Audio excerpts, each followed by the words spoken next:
No Estúdio 4 desta semana, estamos recebendo o economista e professor da Universidade de Passo Fundo, Julcemar Zilli, o empresário e vice-presidente da Fiergs, Antônio Roso, e o diretor de Planejamento Estratégico do Sinduscon, Luiz Antônio Giacomini. Professor Julcemar, você tem números aí, dados estatísticos sobre PIB e PIB setorial. Que números são esses? São dados que realmente mostram o que estava acontecendo com a produção brasileira e o que está sendo projetado, né? Lembrando que o que é PIB, Produto Interno Bruto, é a soma monetária de tudo que é produzido de bens e serviços finais em uma economia. É um indicador de crescimento econômico ou redução econômica, né? Então, os dados, por exemplo, para 2016, para o PIB total, estão apontando uma redução em torno de 3,24%. Essa é a projeção 2016. de queda 2016. E, a partir de 2017, os dados apresentam já um crescimento de 1,13%. Dados esses estimados pelo Banco Central. Uhum. Então, esse aumento da previsão para o PIB de 2017 é que mostra realmente que a gente já está saindo Não tinha essa previsão, né? Não, a projeção para 2017 feita no início do ano era queda de 0,5%, né? Então, só a mudança da confiança do empresariado, da confiança que o governo interino está passando, isso já mudou completamente o cenário de 2017. O de 2016 não tem muito o que se fazer, né? Teve pouca alteração, até porque a melhora acontece agora a partir de outubro, né? Então em 3, 4 meses nós não vamos perceber muita coisa. Mas a melhora definitiva começa a partir de 2017. Vale lembrar que se nós somarmos os últimos 3 anos, a redução no Produto Interno Bruto dos últimos 3 anos no Brasil, isso equivale a todo o PIB de 2010. Ou seja, significa que hoje, ou 2016, nós vamos fechar ao mesmo tamanho que nós estávamos em 2010. Quer dizer, nós regredimos 5 anos ou 6 anos economicamente falando. Tá? Uhum. Pensando mais setorialmente, nós temos os dados projetados, né, do PIB dos serviços. O PIB do serviço ele vem caindo desde 2015, né? A projeção para esse ano é uma queda superior à queda que ocorreu em 2015, é uma queda de 2,86%, mas já existe previsão positiva para 2017 de um crescimento leve, em torno de 0,5%. Então, também já demonstra que o setor de serviços começa a apresentar expectativas boas para 2017.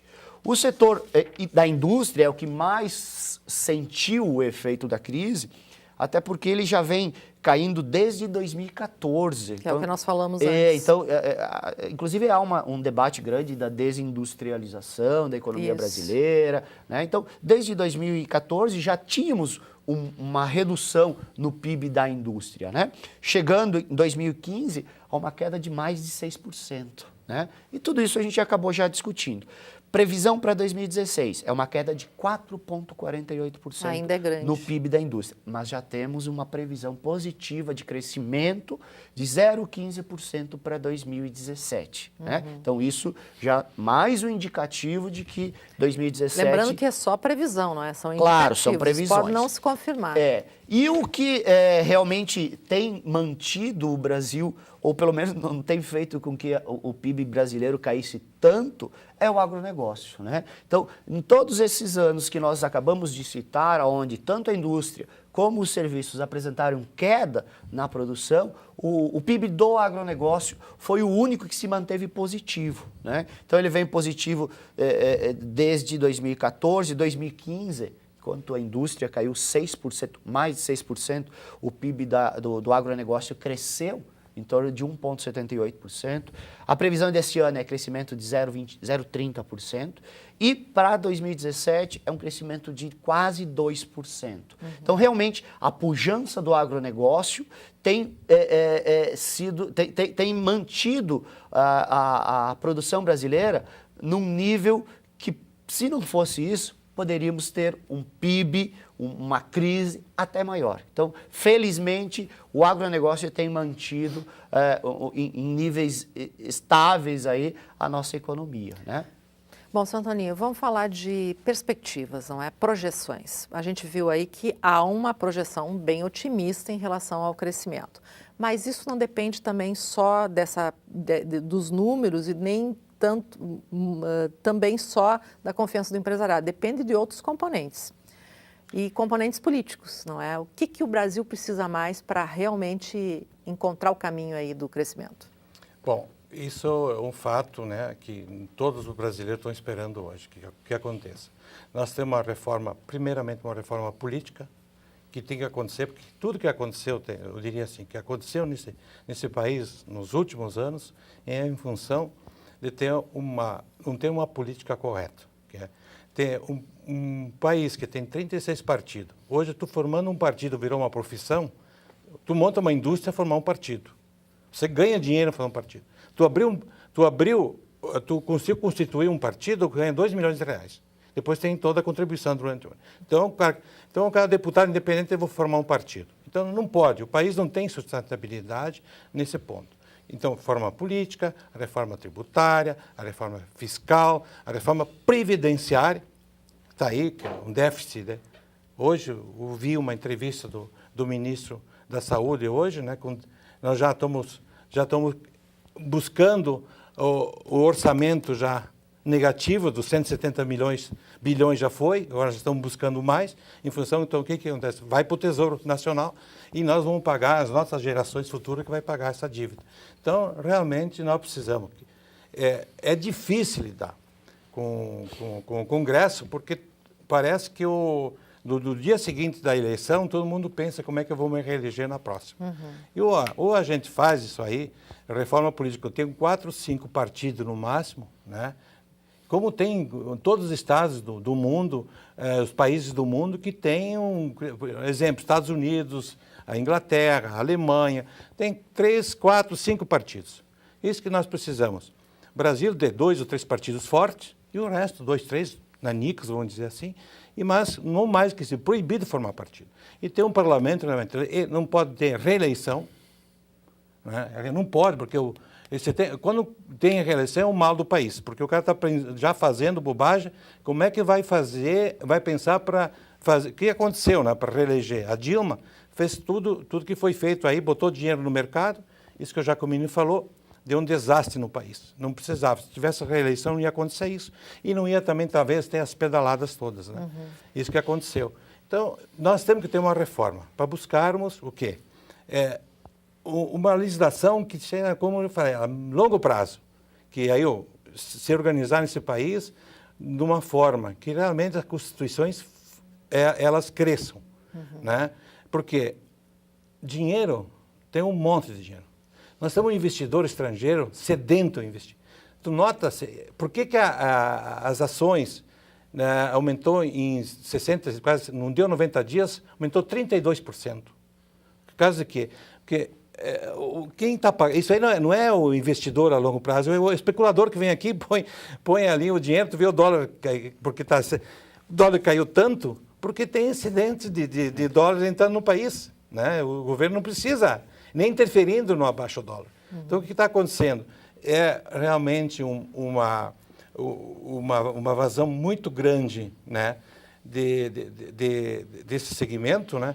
Eu acredito assim, que nós, a partir de setembro, eu vejo assim, já as coisas começaram a se arrumar.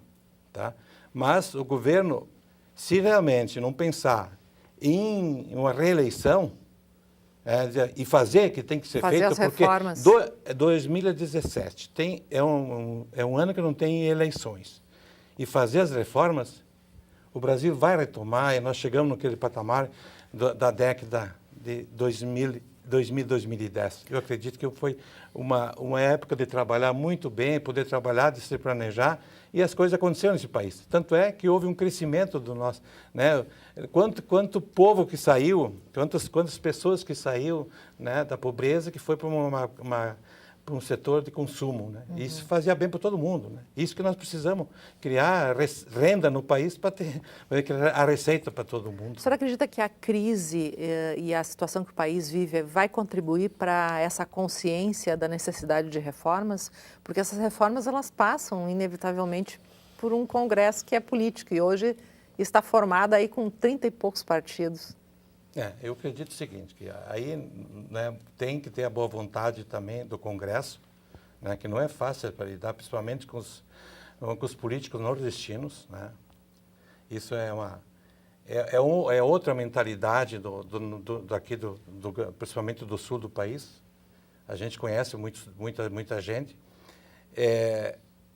Lá eles dizem que praticam, mas não praticam. Aqui é diferente. Mas eu não vejo outra alternativa.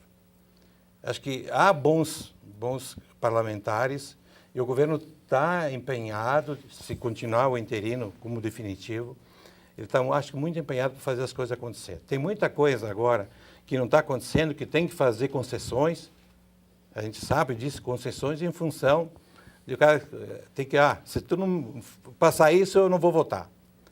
Então tem que permanecer, vou dizer assim, né, professor, até o fim de agosto, para ver realmente o que vai acontecer com o impeachment. Mas eu acredito, na minha concepção, que isso já está definido, dificilmente vai mudar, né? E precisamos de uma redefinir, independentemente do partido, não, mas que para poder tomar um rumo, para poder fazer, o que nós vamos fazer nesse país? Nós somos investidores, não sabemos fazer outra coisa, né? Então precisamos das coisas claras para poder investir nesse país. Giacomini, qual é a tua perspectiva de mudança aí? Eu acho que a crise ajuda. O que está levando o Congresso a pensar que precisa de reformas é essa crise. Ele sabe que desse jeito não dá mais. O problema da Previdência é explosivo, mas há resistências. Falou-se em aumentar o tempo da aposentadoria, a idade. Aqui na nossa cidade teve protesto de agricultores aí, não queremos perder o nosso direito. Ninguém quer perder o direito. Mas então nós estamos indo para uma situação que não tem, vai ter que ser enfrentado. Aqui no nosso país é o seguinte, nós temos um corporativismo muito grande, muito forte, né? Nós temos sindicatos a excessos, nós temos assim. Então, hoje... Assim como o partido, o sindicato é uma profissão, né, Antônio? O sindicato também é uma profissão, o cara monta um sindicato. O sindicato é esse que está acontecendo, né? Porque ninguém quer perder... Todo mundo, tu nota assim, o jovem, né, a nossa geração Y, né, tu nota assim, estão se preparando hoje para ser funcionário público, porque é uma estabilidade, né, não querem ir para o mercado para competir no mercado, para ser um empreendedor. A maioria, né, professor que quer hoje, faz 50% do que ser funcionário público. Por quê? Estabiliza. Então, isso parece que virou uma profissão, uma máquina, mexeu nisso e não dá. Mas vai tirar da onde? Igual o governo do Estado. É o momento de ceder, então, agora, não é? Acho que todo mundo tem que colaborar nesse ponto. Acho que tem que ser um pouco na imposição, o Congresso tem que fazer as leis acontecer. Previdência nem se fala, tem que aumentar a idade. Está aí há poucos anos que aconteceu, né? A idade do brasileiro, quando é que foi para os homens, quando é que foi para as mulheres. Então, as mulheres vivem mais que os homens, né? Depois tu fala, tem que tratar também, né? Por isso que trata mais da saúde. Tem que ser igual, né? Giacomini, no setor da construção civil, mas eu queria falar que o Antônio falou aqui. As empresas, elas demitem para sobreviver. É uma pessoa em casa que tem um funcionário, diminuiu o ganho no seu negócio ou perdeu o emprego, vai demitir. É a forma. E o Estado não pode demitir. Ele tem a despesa, diminuiu a renda dele, porque recebe menos imposto, mas não pode demitir. Aí o Estado está mantendo os salários estabilizados. Mas o setor que houve agora recentemente na Assembleia para Ministério Público, para o Judiciário, para a Assembleia e para, não me lembro qual é a outra atividade, teve aumento. Uma reposição. E teve uma reposição que votou a favor um partido que defende o pobre, que é o PCdoB, que o nosso deputado aqui de Passo Fundo votou a favor do aumento. Então a gente fica pensando, mas que negócio é esse? Então a política tem isso, eles não pensam com a razão do que tem que ser, que todos têm que dar o exemplo. Aquela é a classe, era o Marajá do Estado aqui, e tiveram aumento. E todo outro funcionário, professora da segurança, tudo mantém o preço. Então como é que essas pessoas se entendem lá dentro? E é essa política que faz isso acontecer. também concorda, então, que precisa de reformas estruturais para o país? Radicais, eu acho. Radicais. Tá certo, então. O programa está encerrando, nós ficamos por aqui e convidamos você a nos assistir na próxima semana.